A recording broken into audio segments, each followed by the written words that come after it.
Welcome to the 2022 Japanese Studies Alumni Perspectives. Thank you so much for joining us tonight. We have 5 incredible Japanese Studies alumni and our interim director, Professor Wendy Matsumura. They're all with us today. This event will be recorded, and I will start recording right after I introduce you to Professor Matsumura. And there will be a Q&A session at the end of the panel discussion. If you would like to type in the questions in the chat box, that's okay, but we're going to go over them at the end of the event.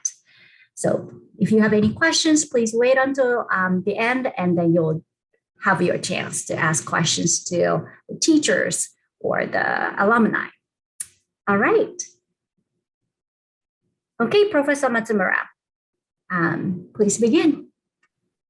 Okay, hello. Thank you so much, Kumi, for putting all of this together, as well as to all of the professors who are here, students, as well as our panelists.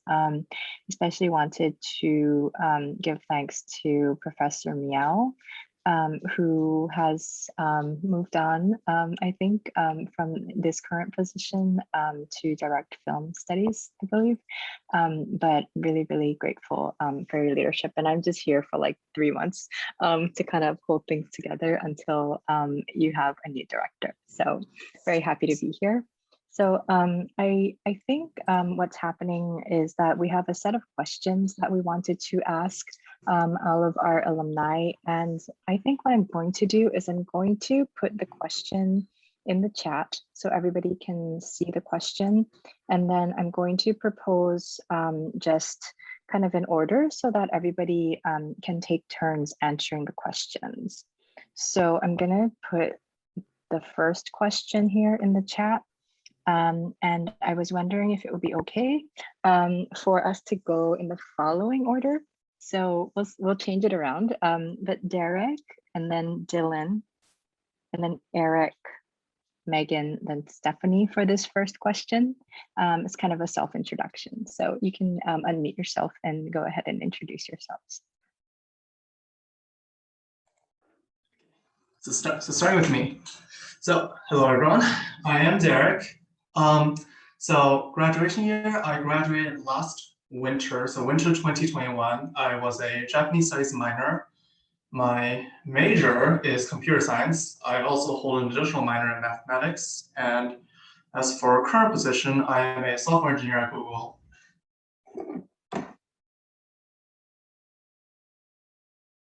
Hi everyone, I'm Dylan. I got a Japanese studies minor in 2014. That's when I graduated. After that, I got a master's in entertainment arts and engineering with a focus in production. I worked at Sony for 4 years as a functional test lead, and now I'm at Amazon Games as a QA engineer. Yep. Hello everyone, my name's Eric. And I graduated in 2014, Japanese studies major. I am currently the owner of a cafe and bar in Osaka, Namba. And I think that's it. Alrighty. Hello, everyone. I'm Megan. I graduated in 2019 with a Japanese studies major. I'm currently an ALT, an assistant language teacher on the JET program.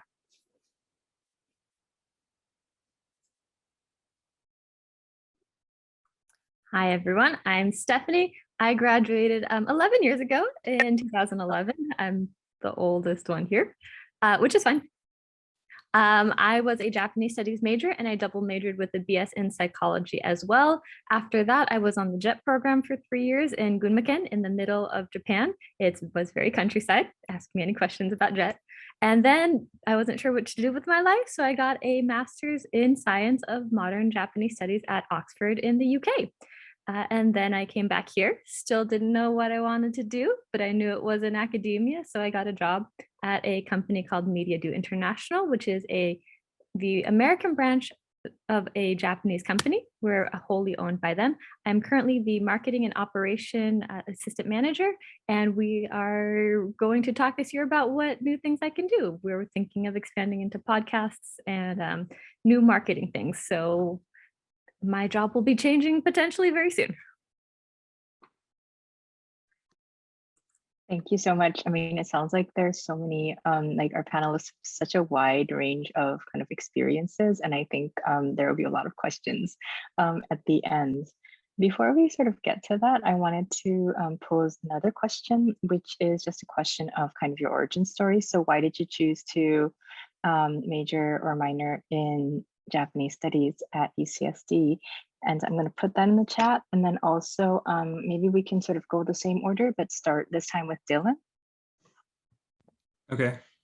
So I started studying Japanese in high school. And so when I came to UCSD, my primary motivation was just to continue advancing my skills. So that's why I was taking a lot of the language courses. And then it was actually through the encouragement of the Japanese studies faculty that I pursued a minor, since I already had a lot of the courses done. So I was able to finish up the minor in my last year.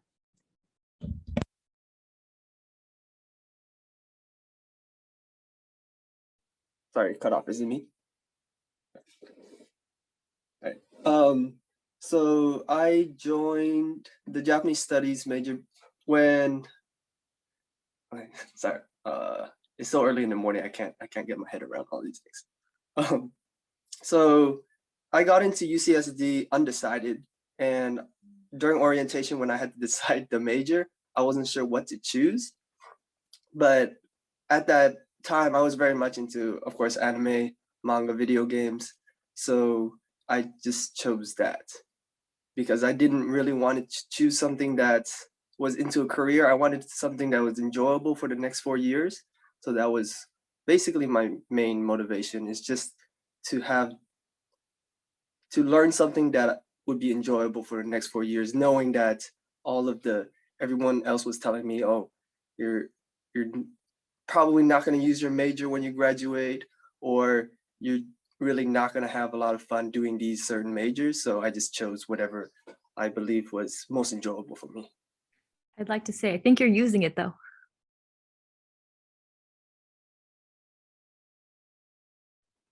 Alrighty, so for me, I knew I wanted to study Japanese in college. I wasn't sure if I wanted to necessarily major in it, but that was pretty much my only direction. So I went, all right, I'm going to find a school that has up to 5th year Japanese. And my goal was to get good enough to take 5th year Japanese by the time I graduated college. And UCSD happens to be one of the few schools these days that does offer 5th year Japanese. And so that was a major contribution as to why I did Japanese studies at UCSD. I also really, really liked the campus. So. I came in undeclared as well. I knew that I would probably change my major, whatever it was. I actually stuck with psychology. That was what I changed to my freshman year. And I made Japanese studies a minor because of Sailor Moon. I wanted to read and watch it in the original language. Full, that was my gateway drug, I guess. And then I really fell in love with Japan when I studied abroad in Tsuru for half a year. And after I came back, I was like, let's make my life harder. Let's make it my major. Because at that point I could transfer the credits over. It was pretty easy to get all of the credits if you study abroad. And then I went and got a master's in it. So you know what? I made the right decision.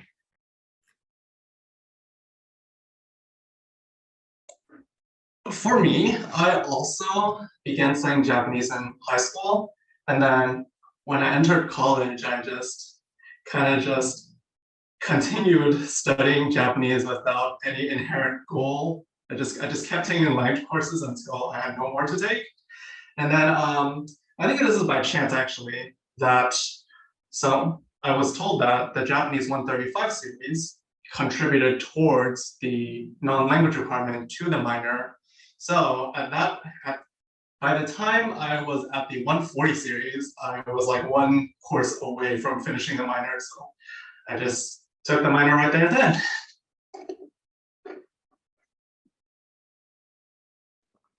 Amazing. Thank you so much. So it's so funny.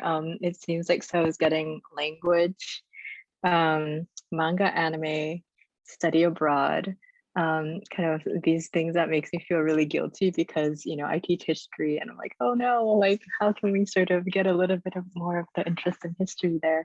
But thank you all for sharing your experiences. And I'm hoping that, you know, like the study abroad stuff can come back at some point because didn't major in Japanese studies or anything when I was in undergrad a long time ago, but going to Japan for a year studying abroad at Waseda was a really like life-changing experience, and it made me really want to kind of learn more. So I'm crossing my fingers, hoping that that will come back someday. So we can move on to the next question. So the next question is just about if you can kind of jog your memory a little bit. And here's the question. So what did you enjoy the most? Did you have any favorite classes or moments during your time here? And maybe Eric, is it okay? Very early in the morning, but can we start with you and then go in the same order again? Yeah, that's fine. I would have to say the study abroad is 100% the most enjoyable part of the program, but it's not really a requirement. So I would, if I had to pick one of my classes, other than the language classes, I enjoyed all my language classes. It would definitely be the business class because I was also the first batch of the business class, and that was a good run. And just hearing about how successful it is now, it makes me feel like proud that I was first batch, but that's completely irrelevant. And yeah, I wouldn't pick. I don't know what. That's a very interesting. But yeah, just that class, just being able to like meet different people. They all have different majors, so it's very interesting to see like why they're picking those classes or why they're taking Japanese, even though they're maybe like taking engineering or something. Maybe it's not for their major, but they wanted to learn something new, like an extracurricular, and it was very interesting just meeting those people and stuff like that. But yeah, I think that answers the question, I hope. So my favorite part of Japanese studies was I really liked the flexibility of the courses, and how I had really felt like I had the time to learn and enjoy and not just try and shove as much knowledge into my brain as possible. So this flexibility really helped me with studying abroad I did the summer plus a year at ICU, the International Christian University in Tokyo. And that was really, really enjoyable. But outside of that, I also really enjoyed Japan 190 under Professor Turner. And that helped set me up for writing my honors thesis senior year.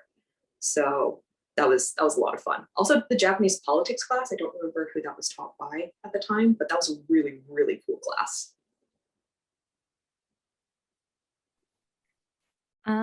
When I was attending classes, we didn't quite have as much breadth in subjects for our Japanese studies. There were fewer teachers around at the time.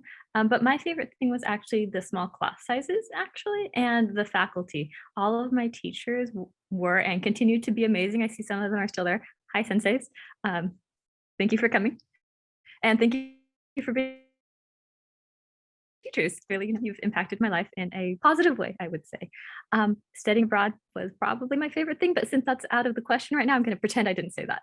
But if it does come back, definitely go if you can afford it. It's worth it. It will change your life. But yeah, I loved how all the teachers really cared about the students. I loved that the students weren't mean. Like, we all supported each other, even if some of us didn't have the best pronunciation, or even if we had trouble with kanji or sentence structure. We all kind of supported each other and cheered each other's successes and kind of helped them get over stumbling blocks. Yeah, I still have really good friends from my classes because they were more smaller. I got to know people better in my psych classes, which were full of 300 people. I didn't really get to know anyone. I don't think I talked to anyone from my psych classes. So that's what I enjoyed.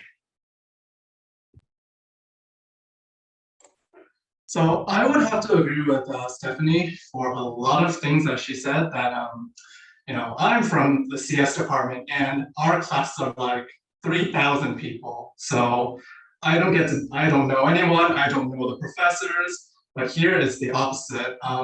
So here I just like, especially in the upper division classes, like the classes are small enough where you can be like. Know the faculty better, and also like create long-lasting friendships among your peers.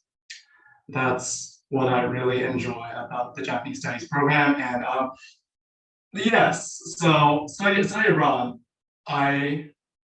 Unfortunately for me, something always happens when I try to apply for study abroad, and as a result, I've never been to study abroad before.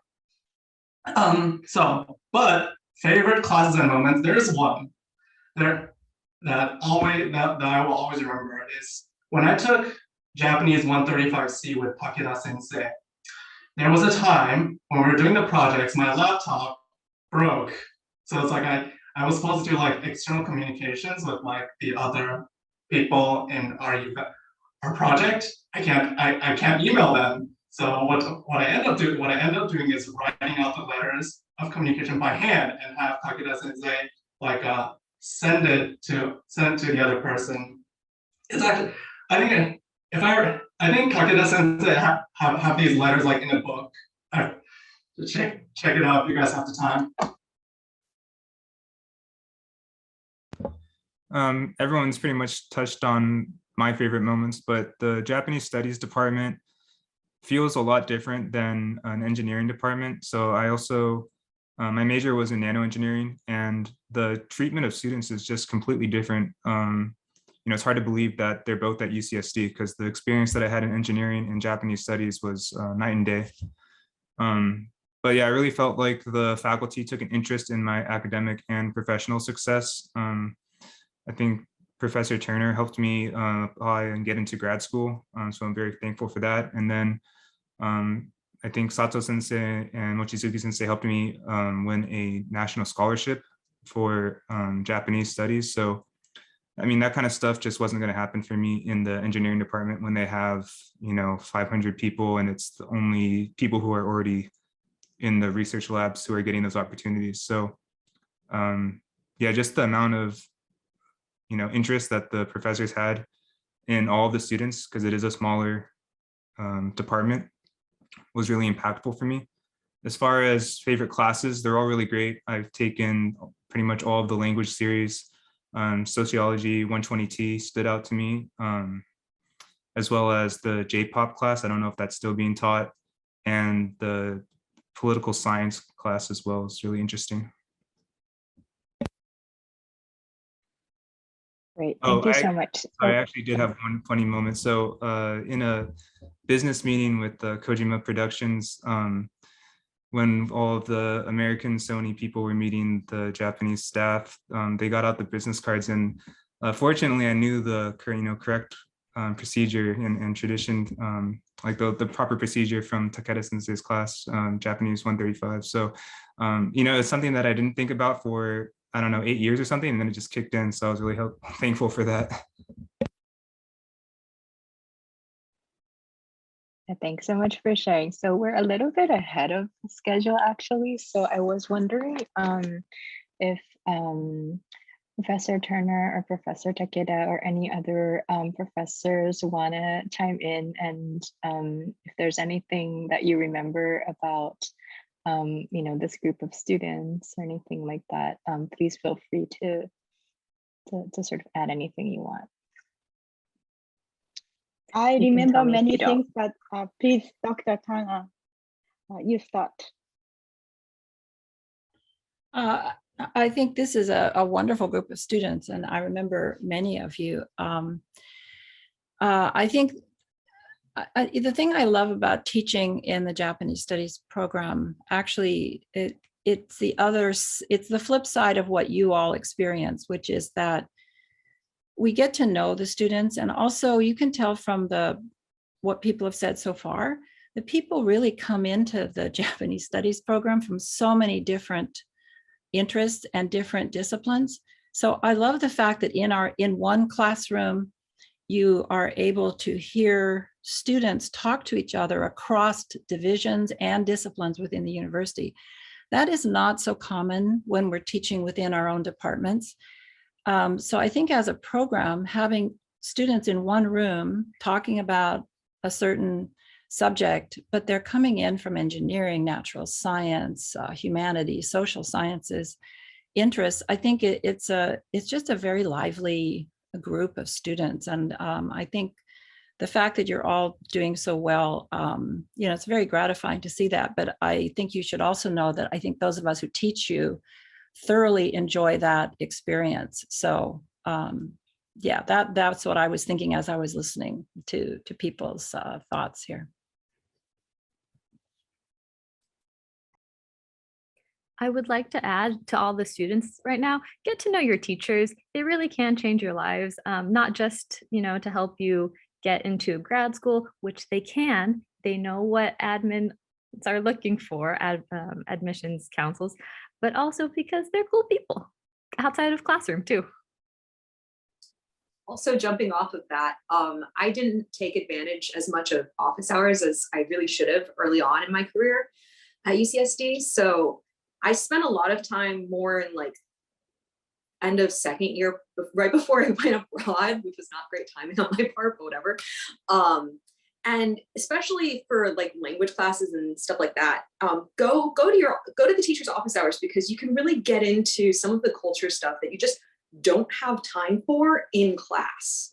And sometimes it's like, oh, hey, so we're learning about this thing in this other class for like history or whatever. And how do they teach that in Japan? Like, how do they teach that? Is this discussed? Like, how are we coming at this topic from a different point of view? So I thought that was also really cool. Sorry. And if you're interested in something specific that you're thinking of continuing to study on in grad school, maybe they can point you to some interesting books, or maybe they know some people who are doing that. At Oxford, I was a class of 16 people, and it was very diverse. One of my classmates is currently working in the Department of Security, so he's doing what he wanted to do. Someone else has finally started his walnut farm in Italy. That is what he wanted to do, and he got a PhD actually from Oxford. Another friend started her own clothing company. Someone wrote about food for her thesis, and she's working for the government of Malaysia. She's Malaysian.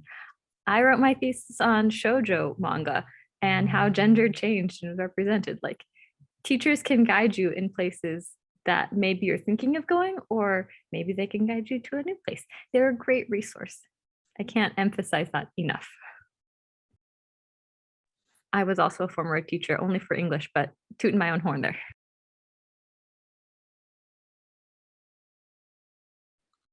Sakura-sensei, I think you wanted to say something. Go ahead. Sure. I think going to office hours a great idea. I remember Shesan, Derek, you came to my office hours pretty often with other classmates, and that was fun for me too. He came alone sometimes, but most of the time with his best friends in the class, and then they are chatting. They didn't have much questions, but they just came here to just chat, and we had many small talks that really leaves, our lives, how we think, what kind of programs, or like we talked a lot of things and get to know each other very well. Yokoyama-san and Eric-san, they graduated 2014. That's long time ago, but I still remember you very well. I think we had a small talk as well. And last quarter in fall, Eric-san came to my class as a senpai. We had a senpai kohai kind of project, and then Eric-san, he was a guest speaker. He evaluated and made a comment about students' work, like a business plan. and everyone was so impressed, like what he's doing now. He was a 135 student, and now he became the owner of the cafe in Japan, speaking still using Japanese language, and successfully own the cafe. Like, he's a hero now. So yes, going to the office hours, great idea. Get to know you well, still having some relationship or connection with like senpai, kohai. Yeah, I really appreciated your support, and I'm so glad that I can still keep in touch with you. I thought that Yokoyama-san, Derek, you mentioned very important or interesting part. You said exchanging the meshi business card. You learned long time ago, and that time you didn't even think that you're gonna use that skill, but all of a sudden you use that skill. So I'd like to ask all of you, what are the most important or beneficial things that you learned in class? That time you didn't think that you're gonna use the knowledge or skill, but later on, like, oh, I learned that, and so useful. Is there anything you could think of? Some of the set phrases for giving presentations, they're still useful, because if you're working with Japanese people and they have a business presentation, you'll still use the same things. Keigo is infinitely useful. I wish I studied even more. And then I think one thing that is sort of not taught, but you just kind of pick up, is understanding how to communicate with Japanese people non-verbally. So there are a lot of non-verbal cues. And for my business or for my work, it's very difficult because basically, like, even though we have English Japanese translators and they'll say exactly what's being said, it's not actually the right message. So I usually have to step in and say, well, they said it's okay, but it's not. They're saying it this way, and that means that they're worried about this thing. So I don't know if that's like a single thing I picked up, but as you learn the language and understanding like kuki o yomu, that kind of idea, is very useful. The infamous is very important to understand the meaning of. It's a hard no, but they're not going to tell you that.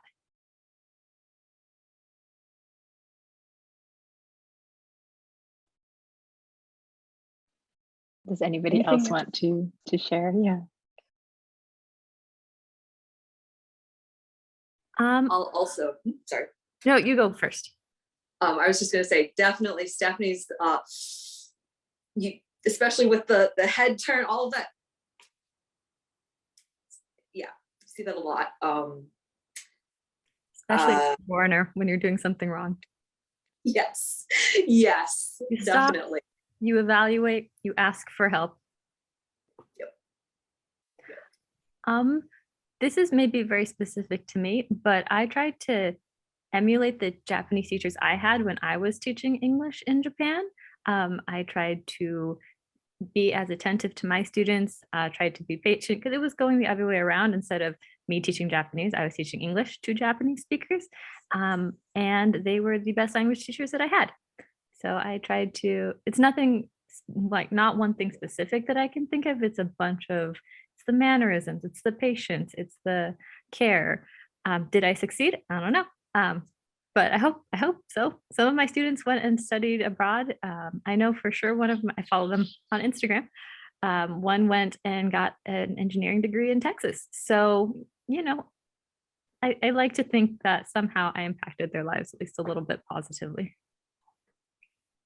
Yeah, I think I try and bring the same amount of energy to class, because, man, especially once the kids hit middle school, it's rough. It's rough, especially, January, February, when they're all tired from the third years are, now officially Jukensei, and you're like, oh God, this sucks for them.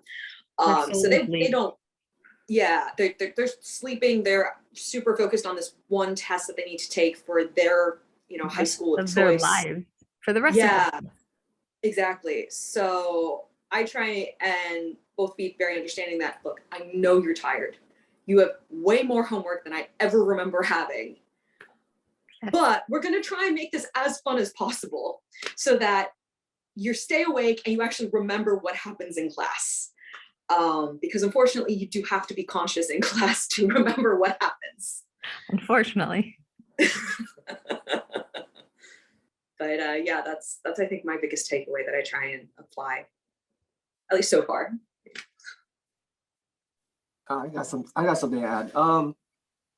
I forgot who taught me this, but one of the things that probably I picked up from Japanese class is not saying no, but to repeat something over. Like if a student says something wrong, instead of saying, no, that's wrong, I would repeat what they said, but in the correct way. So they would naturally pick it up rather than them thinking, oh, I made a mistake. I'm very embarrassed. And then they shut off.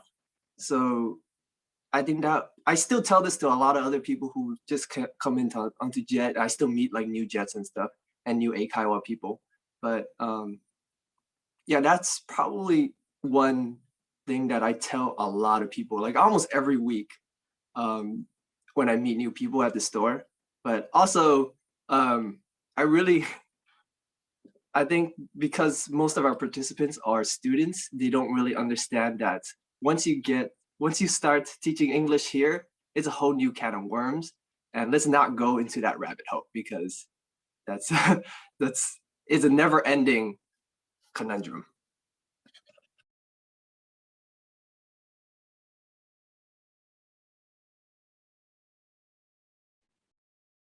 I think, okay, we can move on, and maybe if students do have questions about specific things, we can you can ask those during the Q&A, because I think there's a lot of like collective knowledge here that will be useful for you.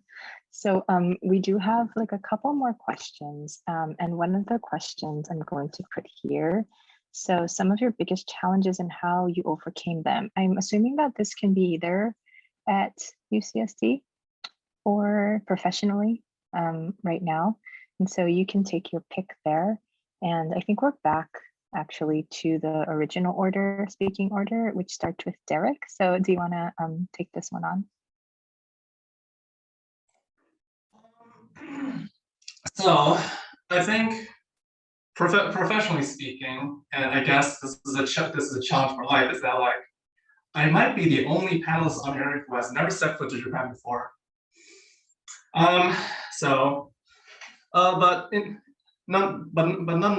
Nonetheless, I have been. Oh, since there are like Tokyo branches in Google, I try to like gather as much information as I can to like prepare for the eventual, but also like just like this feel sometimes I feel like there's like a certain feeling of hopelessness. I'm pretty sure it's because of COVID. So how to overcome that? It's hard to say. For me, it just kind of like live life as it is and hope that things will get better. I always think that things will get better, despite the fact that these things have happened to me. You'll make it to Japan one day. For challenges, I guess for me, actually graduating was a bit of a challenge.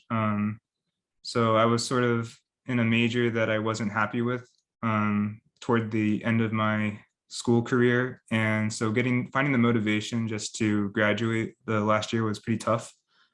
And I think the reason why it was so tough is because I didn't have the right perspective. And that's really tough because if you just come from high school and you go into college, you don't know what comes after college. So college is kind of your whole world. And the messaging that I got, was do well in school so that you can get into a good college. do well in college so you can get into a good career. And so when everything's lined up like that, it kind of it magnifies all the failures that you have. So if you fail a class, then it seems like the end of the world, since that's the only world that you're focusing on. So I don't know how I would prevent that, since the only way that I can look back at it now is understanding that, there is an end to college and there's life after college.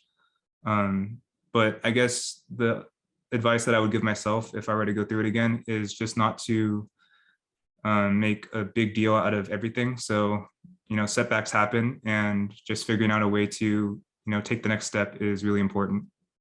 So don't get too low on anything. Don't beat yourself up. There's usually a way through it, and then, just figure it out from there.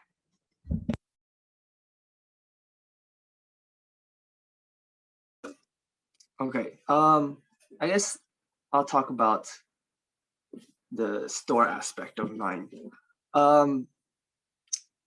My biggest challenge is understanding the Japanese customers' expectations and nuances.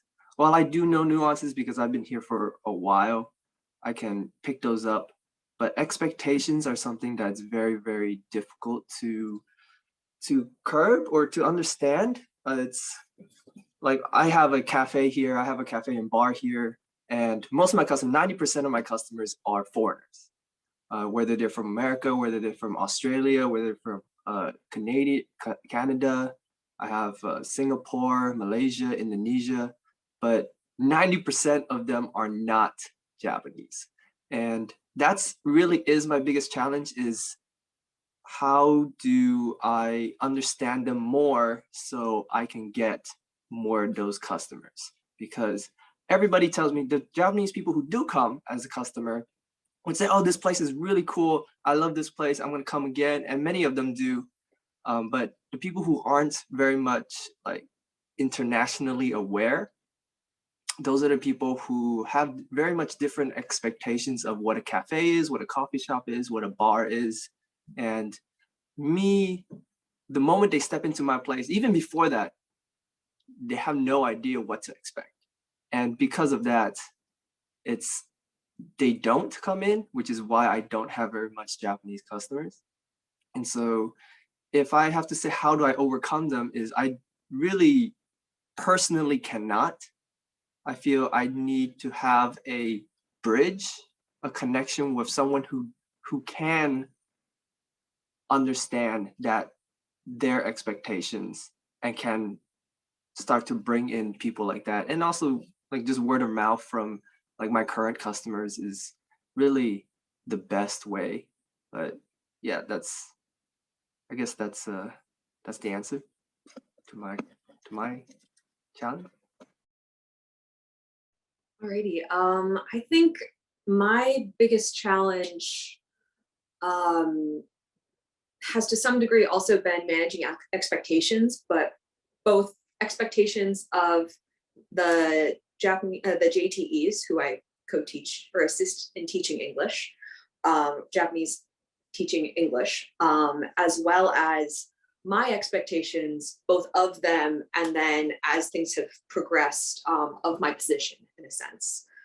So this will actually be I've decided that this is my last year on the JET program. I really enjoyed it, had a lot of fun, I learned a lot, but now I'm staring down the job application process and doing Shishoku Katsudo to some degree.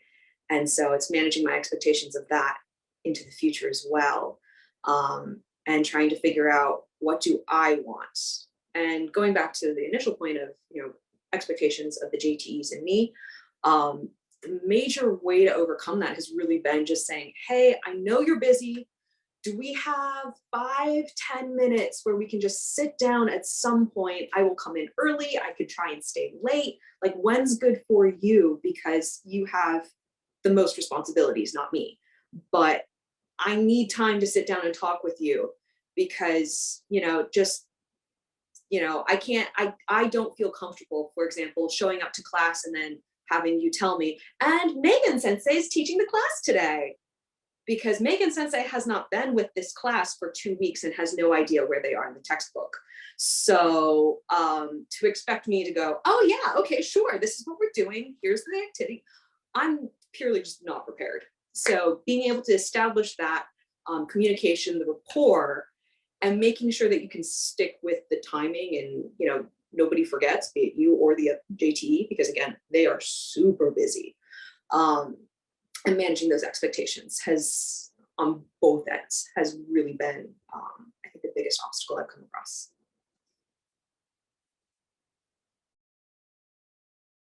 Kanji. No, I'm kidding. To be fair, kanji was very difficult, and really, you got to learn stroke order, and you just got to keep at it. Just good luck. I'm still working on kanji.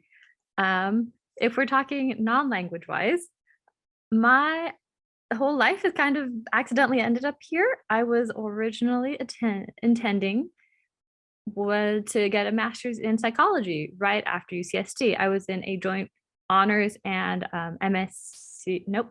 joint honors and master's program for psych, but they canceled it and did not tell me until the August before graduation. So I didn't even know I couldn't apply for it until it was too late to apply anywhere else. So I took an accidental gap year. And I consulted with some teachers, and I ended up applying for JET that winter when I should have been in the winter of my master's program, but couldn't. And the teachers talked me off a ledge, basically, because there was a long time where I didn't know what I was going to do. And I've mostly kept my mind open to opportunities that came my way. And that's kind of how I ended up where I am. I had a set goal, get that master's right after undergrad, keep the momentum going, immediately apply for a PhD, and then be Dr. Boria, I don't know, maybe a therapist. I hadn't quite thought that far ahead. I just had, the shiny degree planned for, and that didn't happen. Did not happen, was derailed in one day. So that was a big challenge for me, trying to figure out what I wanted to do with my life, since I couldn't do that. And I was a little mad at psych after that. Not that it's psychology's fault. This is bureaucracy. We'll just blame bureaucracy. So I am kind of figuring my life out through process of elimination of what I don't like to do. So I went on the JET program, and it was wonderful, and I loved it, and it changed my life. I love living in Japan. Definitely used my Japanese degree there, not just the language, but what I learned in the culture classes. And then I was very much done with living in Japan after 3 years. It was time for me to do something else. I was getting a little frustrated with the lack of advancement. And I knew I did, because once you're an ALT, you can't move anywhere else. You can maybe become a coordinator of international relations, but even that, there's nothing above that. You have to join the Japanese workforce. And I did not want to do that. I saw the Japanese homeroom teachers, and I did not want that for me personally. Kudos to everyone who did. One of my friends she's American. She is a Japanese homeroom teacher. She did it. She did this. Yeah, she had achieved the dream. So I actually had reached out to Professor Turner, and in one of her responses to me about applying what to do afterwards, and she had a little throwaway line about, wouldn't it be cool if you applied to Oxford? And I did. So I went because of a throwaway line from her. And I loved Oxford. When I finished my thesis, I was a little low-key angry my whole time there that I had to write a paper. And that's how I knew academia wasn't for me. And then I graduated and came back home, and I took the first opportunity that came. I never pictured myself in a marketing position, but I've learned a lot. I'm still learning a lot. Maybe I don't know if I'll be here 5 years from now, but I'm taking advantage and trying to learn transferable skills, connecting with people, networking where I can, and just, figuring out what I don't want to do with life, with my life specifically. There's no wrong way to live it unless you're unhappy. Then try something new. That's my advice. As the wise 2-year-old. Thank you so much for all of that. So it strikes me that there is sort of this really generous kind of life advice kind of thing that's going on, merging with some like people's very, very specific experiences. And I think what maybe we can do now, see how this goes, is does anybody who is attending who's a current student have anything that you would like to ask our panelists, just about whether it's sort of, because everybody has like a wide range of experience, like whether it's in the JET program or if it's in academia, in business, in tech, in marketing. If you have any questions that you'd like to ask your senpai, maybe we'll take those and see how this goes. Do you have any questions? Does anybody have any questions? And you can just raise your hand. We don't bite. I promise. We're all pretty nice. We can fake it at least.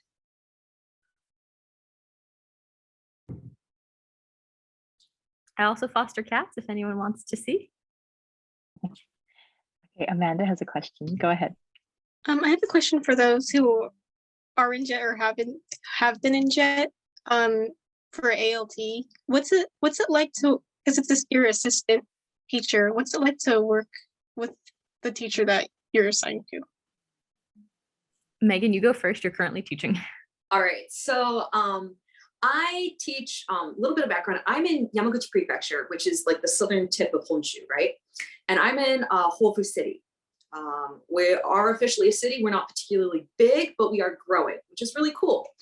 I teach at 2 elementary schools, and I happen to teach with the same teacher at both because they're recently switching to having an official English teacher to teach classes at the elementary schools to try and get up to the new levels as directed by the Ministry of Education. I also teach at one middle school or junior high school. And there I teach with 5 teachers now. One teacher just comes in sometimes and teaches a random class of first years. So when I was initially came, in 2019, my elementary school teachers would, they would send me a real lesson plan, be like, okay, at this time, we're doing the Aisatsu, we're doing, this little mini dialogue, here's the content of the dialogue, this is what you're saying, this is what I'm saying, here's the activity, it'll take this amount of time, and so on. That did not continue, and I have pretty much never gotten that at the middle school, in part because the teachers are way too busy. So working with them has been, on the whole, at the middle school level at least, getting to know the teachers, getting to know them, getting to know how they run the class, knowing which teachers have a very set kind of plan versus other teachers who, yeah, we're going to get a couple anecdotal stories and we might finish early in one class and might not finish on time in the other class. So going back to your question of like, I think you said it was how working with them has gone. It's really varied on the teacher, and it's been a very rapid learning experience on my end of the various teaching styles, along with which teachers are a little bit less busy and I can flag down and ask questions much more easily than other teachers. So hopefully that answers your question. No, Stephanie. So I went to Japan 10 years ago in July, which is a weird anniversary to realize that it's been so long. But I'm going to try to make this a little bit broader so it applies to other people, not just people interested in JET. But working with a coworker, it truly does depend on the coworker you're working with. In my case, the English teachers, they each have their own way of doing things. If you liken teaching a class to a project, you're going to work on the project differently with different people, even if it's the same general theme. So get to know them, get to know their styles. Some of them might want you to be super involved. Some of them might be very type A and have everything planned out. Some of them might want to see what you're capable of and just let you, be free, see what you want. to do how you do it. Some of them are testing you, honestly, to see how good you are at the project you've just been handed. It's also important to realize that it's not, in JET specifically, it's not just the English teachers that matter, it's also the homeroom teachers of the classes that you're teaching, because those teachers make a big difference as well. They're the ones who are with those kids 24/7 almost. And if you have a good relationship with them, you're going to have a better relationship with the class. Usually, there was one teacher who I adored his classes, and I am convinced that he did not like me until he got drunk. And then he was like, "You're such a good teacher." And I don't know if it was the sake or if it was his true opinion to this day, but he was a great teacher. We didn't particularly click, but we just, we're very professional about it. So that applies for all jobs, not just JET. Be courteous to your coworkers. Ask them questions if you don't know what to do, because it's better to ask and do it right than to do it wrong and potentially mess something up or offend someone. Yeah, it will be different where you are as well. And it also does depend specifically for JET if you're teaching elementary school, junior high school, or high school. If you're teaching in high school, they are very serious about their English, probably, because it's no longer mandatory schooling. Those kids have chosen to go there, so they want it to be more effective. They try to make them learn a little bit more than elementary school, where it's more English in action. Have fun with the kids. Thank you both. Good luck. If you want us to read essays, I'm always open to reading personal statements for JET. Yeah, also hit me up too. Thank you. Thank you. For everyone. For grad school too.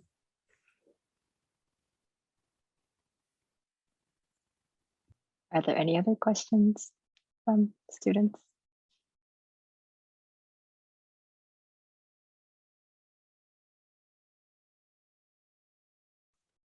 I think one thing that I might ask whoever wants to share is, I think the conversation has sort of focused on, things that were interesting or rewarding in the classroom. And then kind of suddenly there's a jump to, what you're doing now. Is there anything that you can talk about or share in terms of like the process by which you got to where you did, and whether or not there's anything that you can offer in terms of advice to current students about how to make the switch, I guess, from being a student to being employed? That maybe that's a weird question. Mine is process of elimination. Like I said earlier, I stumbled into everything. Stumbled into JET, stumbled into Oxford, stumbled into this job. Be open to things you don't think that you might like, because it might turn out that you do like them. Or try something that you think you will, and be aware of the fact that maybe despite you thinking that you loved it, it's not for you. And that's okay. There is no shame. Totally unrelated from JET, my sister is she has license to be a licensed vocational nurse. Turns out she does not want to be a nurse anymore, and she's switching to a speech pathologist. So it's okay to change at any point, to go back to school, to quit school and get a job. Be open to things, and then just be true to yourself, which is very cliche, but honestly, it's your life. You have to make yourself happy at the end of it.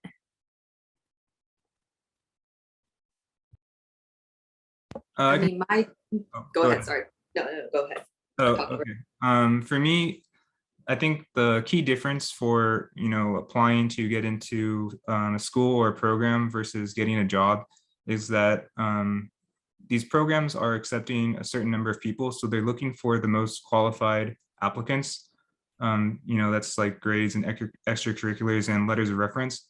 For jobs, they're typically looking for someone who fits the role, and it's not about who's the most qualified. Usually there's a business need for, we need to hire someone within the next 2 to 3 months to do this job. So for me, that's worked out to my benefit, since not too many people speak Japanese in the games industry. So like the job that I got at Sony PlayStation was specifically so that I could collaborate and work with our Japanese coworkers in the Tokyo office. And then most recently, I was recruited for a title that's being developed in Japan because of my Japanese language skills. it wasn't necessarily what sort of qualifications I had or, any tests I had to take necessarily. It was more like I fit the role. And so I think when you're applying for jobs, if you're able to say that you're proficient in Japanese, that I think that's helpful if you're looking for those types of jobs. Megan, you had something to say. I'll go after you. Sure. So I actually graduated at the end of winter quarter because I was like, okay, if I get into JET and they want me to go in April, I need to be able to go in April and not be finishing senior year. So I spent 3 months kind of bouncing between a couple different temporary positions. And it was really interesting to see the different workplace environments. I worked at a call center again, even though I said I would not do another one. Can't recommend that job unless you're really, really good with people. Anyways, I also did an administrative assistant position. And it was very much like the company was great. It was a nonprofit, but there was definitely a certain level of, yes, I am a body here to fulfill this position. And that's probably pretty true of a fair number of entry level positions, or at least that's the general feel I get. So it's not necessarily like it is you, but it's also your credentials, be it because you fit the philosophy of the company and what the role is looking for. But yeah, it's a very interesting thing or at least for me, I felt it was very interesting to go from, yes, I'm here, especially at college, they looked at me a whole lot. They were like, yes, okay. Especially in the Japanese program, I was known as a person to, they kind of know me, like my coworkers know me, but like the company doesn't really care. Like I'm a body. And it's, again, different switching into JET from that kind of position as well. Because I'm now employed by the city and not by the school. And that kind of the care from the city really varies just based on who's in charge and the amount of communication. So yeah, anyways, Stephanie. While I was in between graduating and JET, where I did not know what I was going to do with my life, I got a part-time job at Teavana, which has since been bought by Starbucks, and you can now buy their products at Starbucks. But the reason I got hired was because I had done Japanese tea ceremony, because I knew more about Japan and green teas than maybe the average person. And it was a good job to learn how to aggressively sell to people, how to not take no for an answer. It was not very comfortable as a job, but it is an important life skill. And I got it because of my knowledge of Japan and Japanese culture. And it's surprising where people who are interested in Japan pop up. Or I guess it's maybe not as surprising now. But if you bring up that you've lived there, a lot of people are interested. Some people have always wanted to go there. I have a friend who went there because she's very interested in wrestling. And there's a very big wrestling event that happens in Japan. So she and her husband went for their honeymoon because that's what they were interested in. So it does show up in all walks of life. I'd also like to add that over the pandemic, this is directly relating to my job and my industry, the publishing industry. If I wasn't clear, the company that I work for in Japan is the largest ebook aggregator in Japan. We put manga on Kindle, on Nook, on Kobo, and we work with publishers in Japan, big, middle, and small. And mangas and anime are doing really well, especially since the pandemic started. Unfortunately, people found anime and manga and they started to consume it, and manga is doing insanely well in the US, both print and ebook. So there are a lot of companies. Netflix is looking for more IP, Hulu, Disney Plus is looking for IP, so intellectual property. So if you're interested in like fostering relationships between America and Japan, that is a potential avenue that you could go down. Introducing people in the US to manga and anime who may not have before. I mean, that's how I got hooked. It was Sailor Moon way back when in the 90s. So yeah, it shows up in places that you might not think. And a lot of publishers, if you're thinking of going into writing your own book.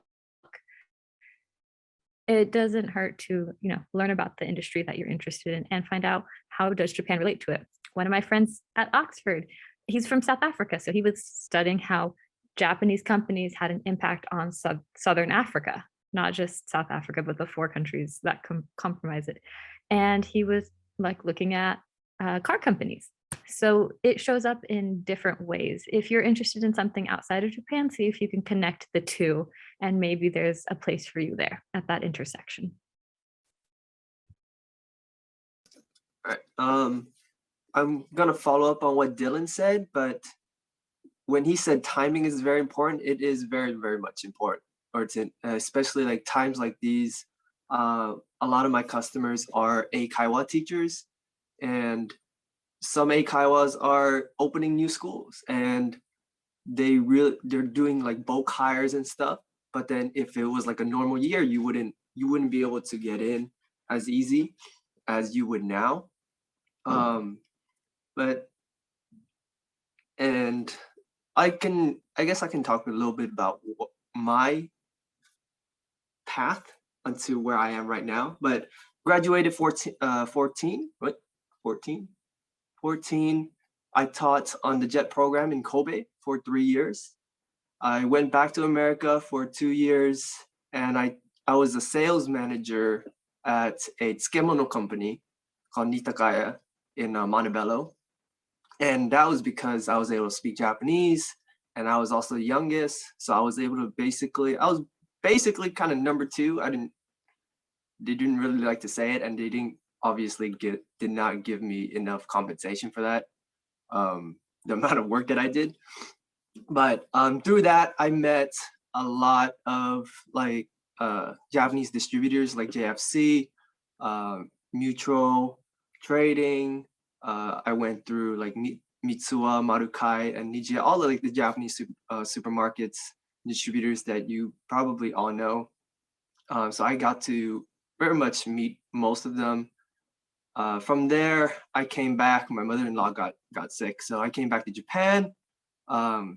And opening a cafe was one of my dreams. So I wanted to put a little bit more effort into that. So I started working at an international bar and a coffee shop, like an actual Japanese coffee shop. And then through that coffee shop, and then through my friend, I also got a English teaching job that's for a cooking school. And I was the only English teacher, so I had to build the whole curriculum, and that was a very interesting experience. But a lot of the jobs that I got through, I got these past like 10 years, it's mostly through connections, mostly through the people that I know. They bring it up. I'm looking for this. I'm looking for a job right now. Do you have an idea? Do you have connections? And then, or I wouldn't even say anything. And that's how I got the cooking school job. My friend was like, oh, Eric likes cooking and he's taught English. Maybe he's interested. And he asked me, and then I'm like, oh yeah, it's Corona right now. I'm trying to look for a job. So I'll pick that up. But and then from there, in the middle of Corona, I opened a cafe just because my savings were kind of dwindling, and that was what my savings were for. But anyways, I quit. I ended that contract. I opened the cafe, and then here I am like 9 months later.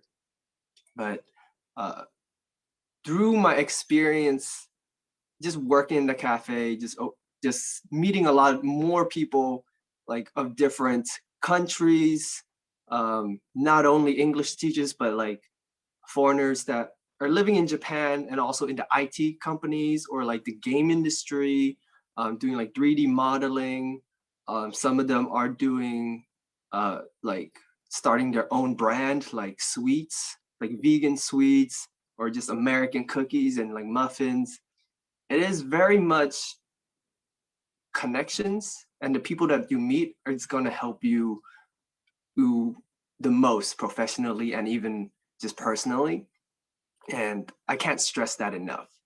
To really, the people that I met until now has really shaped where I am right now and who I am right now. And that's yeah, I think I'm not gonna ramble on, but that's it.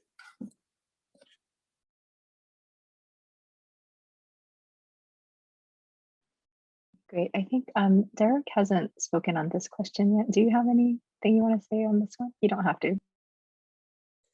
Well, I mean, my answer to this question would be more well suited to for another department, but I'll share nonetheless.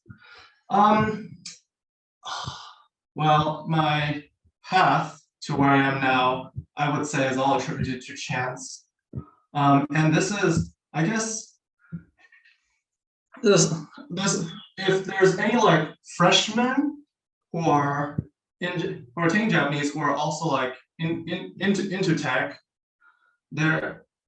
When I was in my sophomore year, I applied to like an internship program by Google that was like specifically for like history, for like underrepresented peoples, or like people of minority, or like people that are like LGBTQ and so forth. I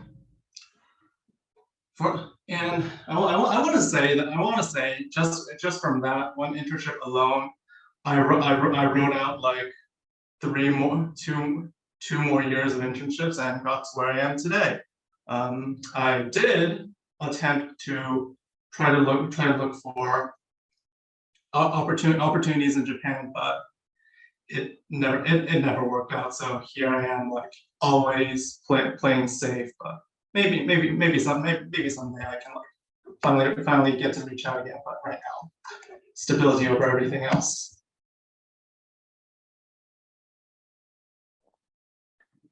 Thank you all so much. So I apologize, I didn't see Kathy's question in the chat, but it sounds kind of related to this question. So if any of you have anything more to add, that would be great. So the question is, I'm majoring in Japanese studies.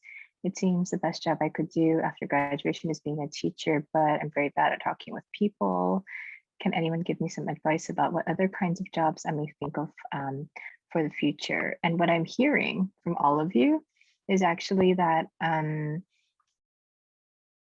it's like you don't even know what's out there until you kind of get in there and start meeting people, and then you realize, you know, from the outside it looks like there are no opportunities, but it seems like once you get inside and once you sort of realize like the world of sort of the range of possibilities that exist, then you know, you may sort of go into paths that you hadn't ever imagined. And so that's kind of like a general sense that I got, but does anybody have anything kind of specific that you can offer beyond that observation, which came from just listening to you all?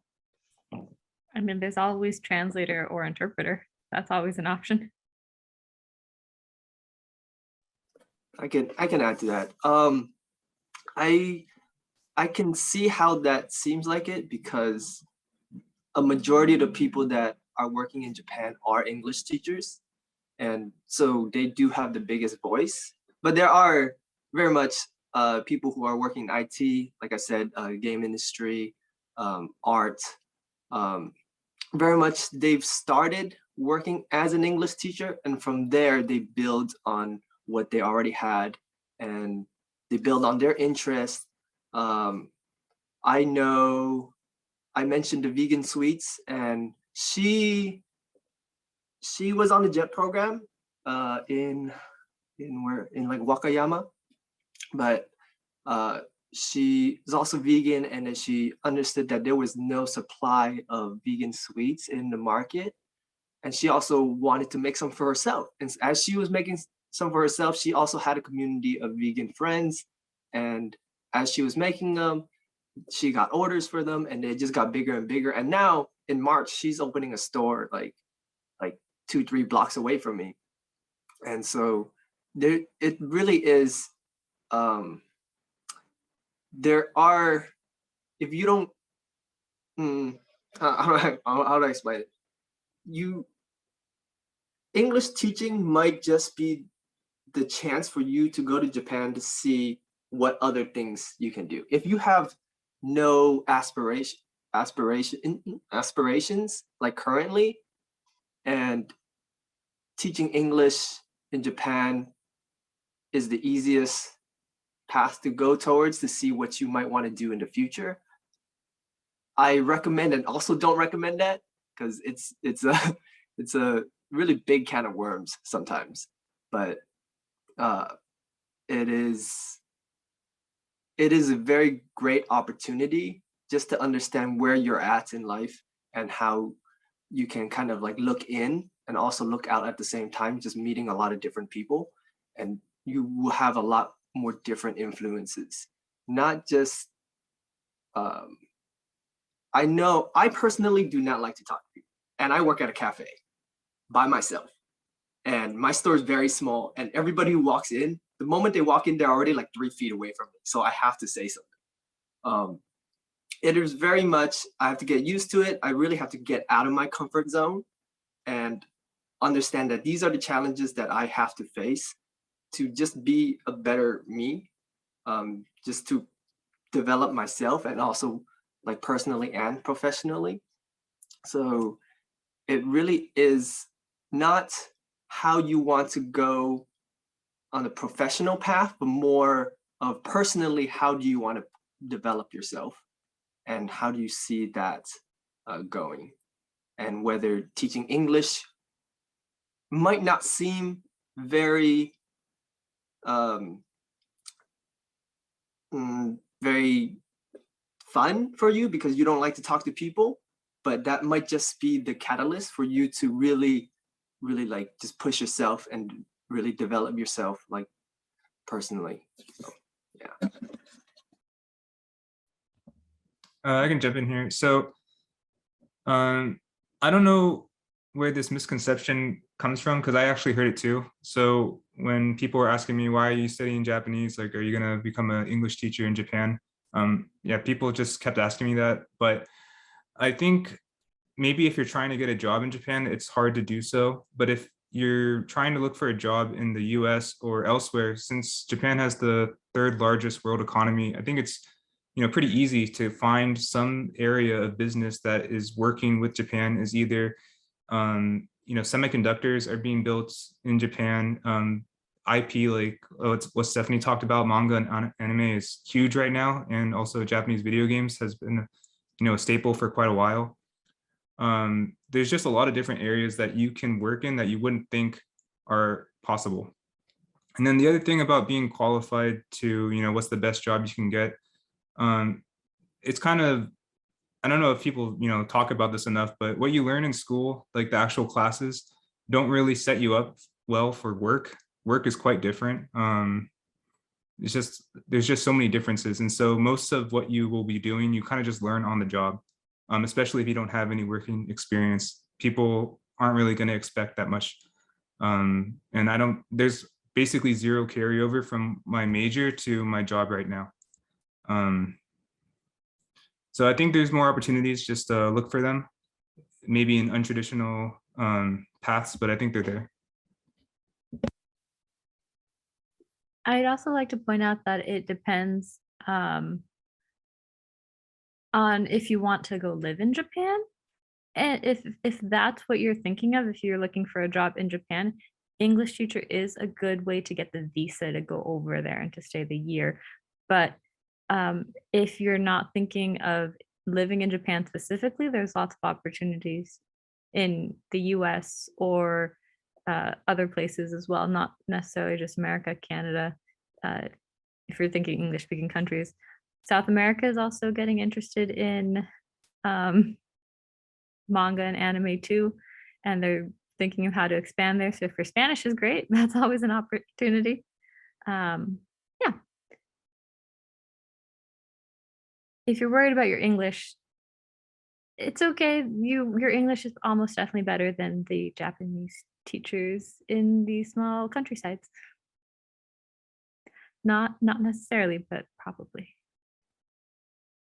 They're shy too in the countryside. Probably not something good to know, but you're not really teaching English. But Yeah, you're not. yeah, and also, shoot, I forgot what I was explain. I'll come back to it when I remember what it was. To add to that, they mostly want to see English in action. Unless you're teaching at a very good high school, they scope out the linguist majors though for that. They want people who can teach English and English rules, and they will steal those teachers for themselves first, because usually those are like nationally ranked girls' schools or whatever.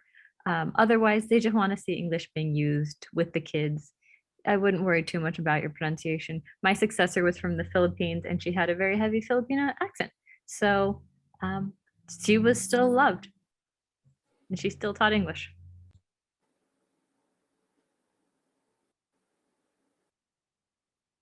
This is a little, not a small hack, but I do know another way of getting the visa, which is the culture visa. So you can take culture classes like calligraphy twice or 3 times a week, and you have the visa, and you can extend it pretty easily. A lot of French people do it. So I know American that also does it, and she just tells me her whole class is just French people. But that's also one way to get to Japan. It's not highly recommended if you don't really know what you want to do, because once you get there and you get into the culture class and get the culture visa, you still need to make money somehow. And a lot of those people do work kind of under the table at like international bars and stuff like that. But I wouldn't highly recommend it, but that is a possibility. And not, I feel like it's not something that you should think about, especially if you're a new graduate, because you definitely have a lot more different opportunities that you can go for. But as like maybe like 25, 26, I really don't know what I'm going to do, and I really want to stay in Japan for a little bit, then the culture visa is definitely an option. And there are companies that speak English primarily, not Japanese primarily, in Japan as well. My friend wanted to live in Japan, so he went there. He didn't have a job lined up. He eventually got hired at a law firm. He does not have a law degree. He was like doing admin stuff, but that's how he got the visa to be there eventually. And then they helped him find another job because it was a very nice company. And you go from there. If you want to live in Japan. If you don't, lots of opportunities here.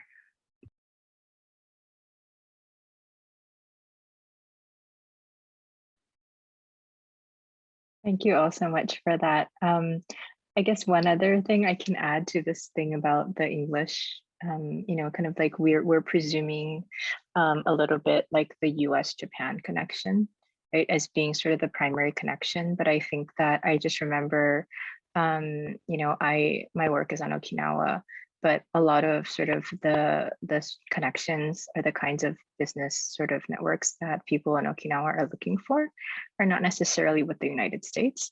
And so they're with other countries in Asia. So, that's sort of another place where you might sort of look as well. My parent company has a division focused for distributing our books in Asia, in Taiwan, in mainland China, in Korea. We're expanding into Vietnam. Yeah. Well, thank you all so much. Are there any other questions from the audience? And then we can probably have time for one last one. Is there anything anybody didn't get to say that you really, really want to share with everybody?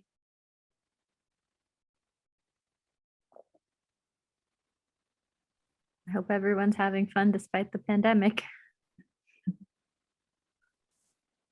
Okay, so Kumi, is it okay if we wrap up and I can sort of give my thanks to everybody and that'll be great. Thank you.